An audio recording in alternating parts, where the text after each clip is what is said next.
ರಾಜ್ಯ ಕಾಂಗ್ರೆಸ್ ಉಸ್ತುವಾರಿ ಸುರ್ಜೇವಾಲಾ ಅವರು ಕೂಡ ಅಖಾಡಕ್ಕಿಳಿದಿದ್ದಾರೆ. ಅದರಲ್ಲೂ ವಿಶೇಷವಾಗಿ ಎಲ್ಲರ ಸಮಾಧಾನವನ್ನು ಕೆಲವರಿಗೆ ಫೋನ್ ಮೂಲಕ ಮಾತಾಡಿದ್ರಂತೆ, ಕೆಲವರನ್ನ ಅವರ ಮನೆಗೆ ಕರೆಸ್ಕೊಂಡು ಮಾತಾಡಿದ್ರಂತೆ. ಆದರೆ ವಿಜಯನಗರದ ಶಾಸಕ ಎಂ ಕೃಷ್ಣಪ್ಪ ಮತ್ತು ಗೋವಿಂದರಾಜನಗರದ ಶಾಸಕ ಪ್ರಿಯಾಕೃಷ್ಣ ಅವರ ವಿಚಾರದಲ್ಲಿ ಮಾತ್ರ ಸ್ವಲ್ಪ ಬೇರೆಯೇ ಸ್ವರೂಪದಲ್ಲಿ ಕಾಂಗ್ರೆಸ್ನವರು ಮನವೊಲಿಕೆಗೆ ಮುಂದಾಗಿದ್ದಾರೆ. ಖುದ್ದಾಗಿ ಅವರ ಮನೆಗೇ ಮುಖ್ಯಮಂತ್ರಿ ಡಿ ಕೆ ಶಿವಕುಮಾರ್ ಹಾಗೂ ಕಾಂಗ್ರೆಸ್ನ ರಾಜ್ಯ ಉಸ್ತುವಾರಿ ರಣದೀಪ್ ಸಿಂಗ್ ಸುರ್ಜೇವಾಲಾ ಅವರು ಹೋಗಿ ಮಾತುಕತೆಯನ್ನು ನಡೆಸಿದ್ದಾರೆ. ಸಚಿವರಾದ ಜಮೀರ್ ಅಹಮದ್ ಖಾನ್, ಎಸ್.ಸಿ. ಬಾಲಕೃಷ್ಣ ಅವರು ಕೂಡ ಜೊತೆಗಿದ್ದರು. ಕೃಷ್ಣಪ್ಪ ಅವರನ್ನು ಎಲ್ಲರೂ ಸೇರಿ ಮನವೊಲಿಕೆ ಮಾಡುವಂತಹ ಪ್ರಯತ್ನವನ್ನು ಮಾಡಿದ್ದಾರೆ.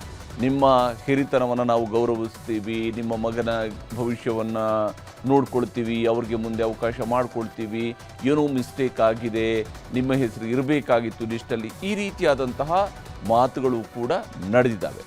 ಇದೆಲ್ಲ ಆದಮೇಲೆ ಕೊನೆಗೆ ಶಾಸಕರು ಸಚಿವರುಗಳನ್ನೆಲ್ಲ ಹೊರಗೆ ಕಳಿಸಿ ಮುಖ್ಯಮಂತ್ರಿ ಡಿ ಕೆ ಶಿವಕುಮಾರ್ ಮತ್ತು ಸುರ್ಜೇವಾಲಾ ಅವರು ಕೃಷ್ಣಪ್ಪ, ಪ್ರಿಯಾಕೃಷ್ಣ ಮತ್ತು ಕೃಷ್ಣಪ್ಪನವರ ಕಿರಿಯ ಪುತ್ರ ಪ್ರದೀಪ್ ಕೃಷ್ಣ ಇವರ ಜೊತೆಗೆ ಕ್ಲೋಸ್ ಡೋರ್ ಸಭೆಯನ್ನು ನಡೆಸಿದ್ದಾರೆ.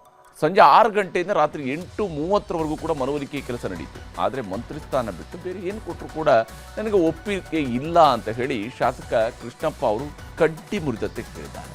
ಯಾಕಂದರೆ ಅವರ ಹಿರಿತನ, ಪಕ್ಷದಲ್ಲಿ ಅವರು ಸತತವಾಗಿ ಗೆದ್ದು ಬಂದಿರುವಂತಹ ರೀತಿ, ಕಾಂಗ್ರೆಸ್ಗೆ ನಾನಾ ಸ್ವರೂಪಗಳಲ್ಲಿ, ನಾನಾ ಸಂದರ್ಭಗಳಲ್ಲಿ ಕಾಂಗ್ರೆಸ್ನ ಚಟುವಟಿಕೆಗಳಲ್ಲಿ ತನ್ನನ್ನು ತೊಡಗಿಸಿಕೊಂಡಂತಹ ರೀತಿ, ಇವೆಲ್ಲವನ್ನು ಕೂಡ ಅವರು ಪಕ್ಷದ ನಾಯಕರುಗಳಿಗೆ ನೆನಪು ಮಾಡಿಕೊಡುವಂತಹ ಕೆಲಸವನ್ನು ಕೂಡ ಬಹುತೇಕ ಮಾಡಿರ್ತಾರೆ.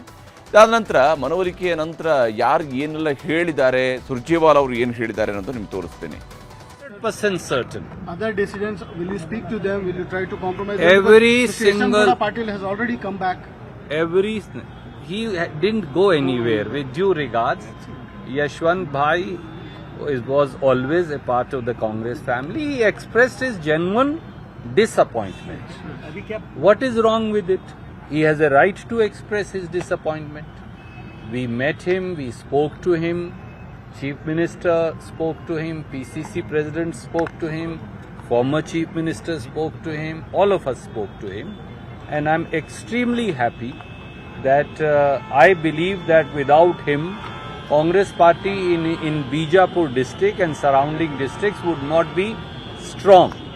With the addressing of some of the concern, he has shown a large heart. And I'm extremely happy and indebted. What is your message to the BJP, sir? Because time and again, including Vijayendra and Ashok, are making BJP so is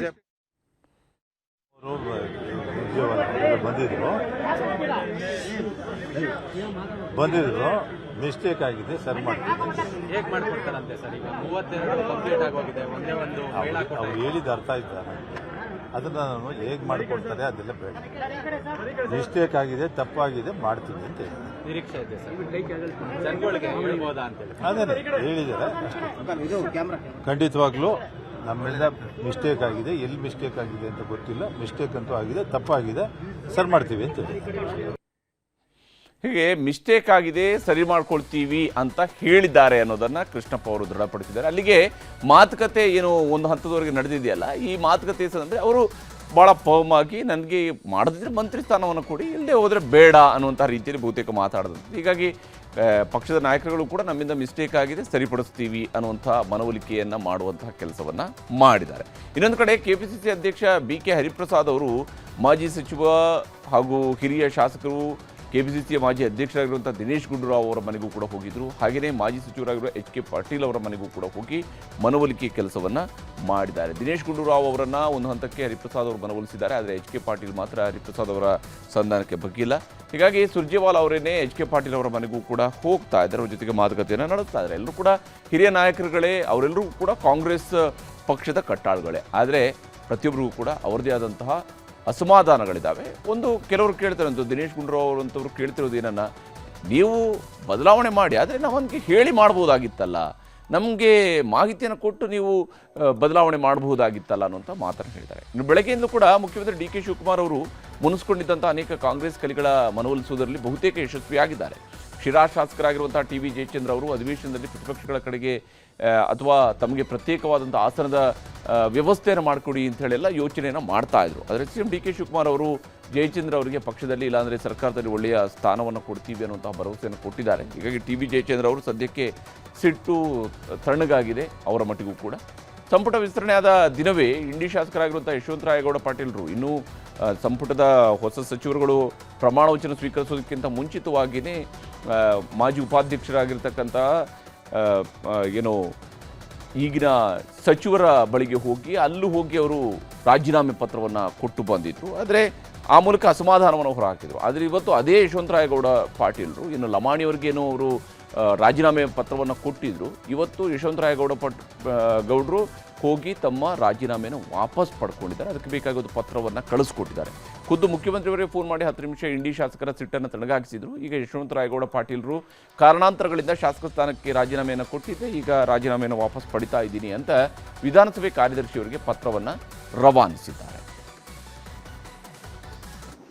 ಕೊನೆಯ ಸಂಪುಟ ವಿಸ್ತರಣೆ ಆಗಿರ್ತಕ್ಕಂಥ ಹಿನ್ನೆಲೆಯಲ್ಲಿ ಆಕಾಂಕ್ಷಿಗಳು ಜಾಸ್ತಿ ಜನ ಇರ್ತಾರೆ.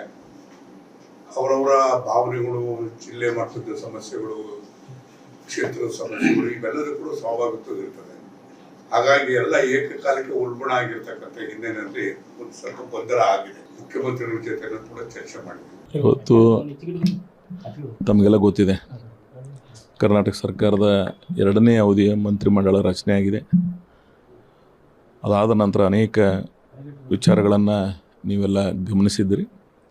ಅದರ ಭಾಗವಾಗಿಯೇ ನಾನು ನಾಳೆ ಸುದೀರ್ಘವಾಗಿ ಬಿಜಾಪುರದ ಪ್ರವಾಸಿ ಮಂದಿರದಲ್ಲಿ ಬೆಳಗ್ಗೆ 10 ಗಂಟೆಗೆ ಭಾಳ ವಿವರವಾಗಿ ನಾನು ಮಾತಾಡ್ತೀನಿ. ಇನ್ನು ಮಂತ್ರಿ ಸ್ಥಾನ ಸಿಗದ ಕಾರಣಕ್ಕಾಗಿ ಅದರಲ್ಲೂ ಕೂಡ JDSನಿಂದ ಬಂದವರಲ್ಲಿ ಕಾಂಗ್ರೆಸ್ಗೆ ಸೇರ್ಪಡೆ ಆದಂಥವರಲ್ಲಿ 3 ಮಂತ್ರಿಗಳಾಗಿ ತನಗೆ ಮಂತ್ರಿ ಸ್ಥಾನ ಸಿಕ್ಕಿಲ್ಲ ಅಂತ ಹೇಳಿ ಗುಬ್ಬಿ ಶಾಸಕರಾಗಿರುವಂಥ ಶ್ರೀನಿವಾಸ್ ಅವರು ಕೋಪಗೊಂಡಿದ್ದರು. ಆದರೆ ನಿನ್ನೆ ಪಕ್ಷದ ನಾಯಕರ ವಿರುದ್ಧ ಮಾತನಾಡಿದರು, ಅಸಮಾಧಾನವನ್ನು ಹೊರ ಹಾಕಿದರು. ಆದರೆ ಇವತ್ತು ಅವರು ಕೂಲ್ ಆಗಿದ್ದರು. ನಿನ್ನೆಷ್ಟೇ ಗುಬ್ಬಿ ಶ್ರೀನಿವಾಸ್ ಅವರು ಸಿಟ್ಟಲ್ಲಿ ಮಾತನಾಡ್ತಾ ದುಡ್ಡಿದ್ದವರಿಗೆ, ಗಾಡ್ ಫಾದರ್ಗಳು ಇದ್ದಂಥವ್ರಿಗಷ್ಟೇ ಬೆಲೆ ಅಂತ ನೋವನ್ನು ಹೊರ ಹಾಕಿದರು. ಆದರೆ ಇವತ್ತು CM ಜೊತೆ ಮಾತನಾಡಿದ ಬಳಿಕ ಶಾಸಕ ಶ್ರೀನಿವಾಸ್ ನಮಗಿರುವ ಅಸಮಾಧಾನ ಇಲ್ಲ ಅಂತ ಹೇಳ್ತಿದ್ದಾರೆ. ಹಾಗಿದ್ರು HD ಕುಮಾರಸ್ವಾಮಿಯವರ ಬಗ್ಗೆ ಅವರು ನೆನಪು ಮಾಡ್ಕೊಂಡಿದ್ದಾರೆ. ಅವರು ಪಾಪ ನನ್ನನ್ನು ಮಂತ್ರಿ ಮಾಡಿದಂಥವರು ಕುಮಾರಸ್ವಾಮಿಯವರು ಅಂತೇಳಿ ಈಗ ಅವರು ನೆನಪು ಮಾಡ್ಕೊಳ್ತಾ ಇದ್ದಾರೆ. ಬಂದಿತ್ತು, ಮಾತಾಡಿದ್ದೀನಿ CM ಹತ್ರ. ರಾಜೀನಾಮೆ ಕೊಡಬೇಡಿ ಅಂತ ಇಲ್ಲ, ಅವರೇ ಹೇಳಿದಾರಲ್ಲ, ಎಲ್ಲ ನಿಗಮ ಮಂಡಳಿದು ರಾಜೀನಾಮೆ ತಾಂತಾ ಇದ್ದೀನಿ ಅಂತ ಹೇಳಿದ್ದಾರೆ. ಇನ್ನೂ ಒಳ್ಳೆದಾಯಿತು. ನಾನು ನಿಗಮ ಮಂಡಳಿಗೆ ಕೊಡ್ತೀನಿ ಅಂತ ಹೇಳಿದ್ದೆ. ನಾನು ಇವತ್ತು ಹೇಳಿದ್ದಲ್ಲ, ಈ ಇನ್ಸಿಡೆಂಟ್ಗೋಸ್ಕರ ಹೇಳಿದ್ದಲ್ಲ. ನಾನು ಹಿಂದೆ 1.5 ತಿಂಗಳು 2 ತಿಂಗಳು ಹಿಂದೆಲೇ ಹೇಳಿದ್ದೆ. ನಾನು ಅನ್ಯಾಯ ಏನು ಮಾಡಲಿಲ್ಲ. ಅಲ್ಲ, ಅನ್ಯಾಯ ಏನಾಗೈತೆ? ಸಚಿವ ಸ್ಥಾನ ಕೊಟ್ಟಿದ್ರಲ್ಲ ಅಲ್ಲಿ JDS. ನಿಮಗೆ ನೋಡಿ, ನಾವು ಕುಮಾರಸ್ವಾಮಿನ ಯಾವತ್ತೂ ಮರೆಯಂಗಿಲ್ಲ. ನಾನು ಹಿಂದೆ ಕುಮಾರಸ್ವಾಮಿ ಅವ್ರನ್ನ ಮರೆಯಂಗೇ ಇಲ್ಲ, ಕರೆದ್ಬಿಟ್ಟು ಮಾಡಿದ್ರು. ಇನ್ನು ಸಚಿವ ಸ್ಥಾನ ಸಿಗದವರ ಮನವೊಲಿಕೆ ಕೆಲಸ ಜೋರಾಗಿ ನಡೀತಾ ಇದೆ. ಕಾಂಗ್ರೆಸ್ ಹೈಕಮಾಂಡ್ ನಾಯಕರು CM DK ಶಿವಕುಮಾರ್ ಅವರೇ ಮನವೊಲಿಕೆಯ ಅಖಾಡಕ್ಕೆ ಇಳಿದಿದ್ದಾರೆ. ನಾಳೆಯೂ ಈ ಮನವೊಲಿಕೆಯ ಪ್ರಕ್ರಿಯೆಗಳು ಮುಂದುವರಿಯುವ ಸಾಧ್ಯತೆ ಇದೆ. ಯಾಕಂದರೆ ಕೋಲಾರ, ಚಿಕ್ಕಬಳ್ಳಾಪುರ ಶಾಸಕರ ಸಿಟ್ಟು ಇನ್ನೂ ಕೂಡ ತಣ್ಣಗಾಗಿಲ್ಲ.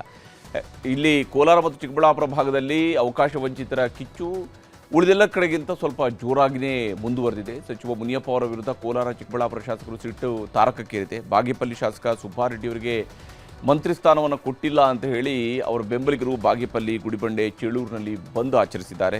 ಈ ಮಧ್ಯೆ ಶಾಸಕ ನಾರಾಯಣಸ್ವಾಮಿ ಅವರ ಬೆಂಬಲಿಗರು ನಾಳೆ ಕೋಲಾರ ಜಿಲ್ಲೆ ಬಂಗಾರಪೇಟೆ ಪಟ್ಟಣ ಬಂದ್ಗೆ ಕರೆ ಕೊಟ್ಟಿದ್ದಾರೆ. ಮತ್ತೊಂದೆಡೆ ಹೊಸಕೋಟೆಯ ಶಾಸಕರಾಗಿರುವಂಥ ಶರತ್ ಬಚ್ಚೇಗೌಡರು ಅವರು ಕೂಡ ತಮಗೆ ಸಚಿವ ಸ್ಥಾನ ಸಿಗದೇ ಇದ್ದಿದ್ದಕ್ಕೆ ತೀವ್ರ ಅಸಮಾಧಾನವನ್ನು ಹೊರಹಾಕಿದ್ದಾರೆ.